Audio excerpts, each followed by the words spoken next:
आज जो मुसल्लह अफवाज की तरफ से ISPR ने स्टेटमेंट जारी की, उसको देखने के बाद ये लगता है कि अफवाज का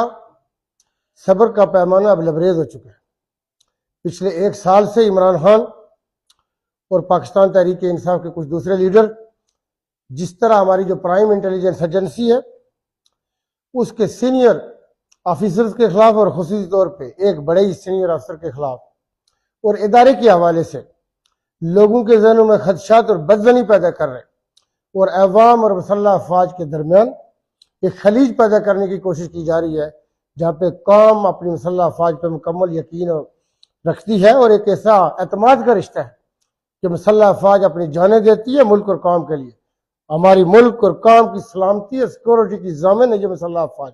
इसलिए कौम को इन पर नाज है, फख्र है। आप ऐसी बदजनी पैदा कर रहे, आप पाकिस्तान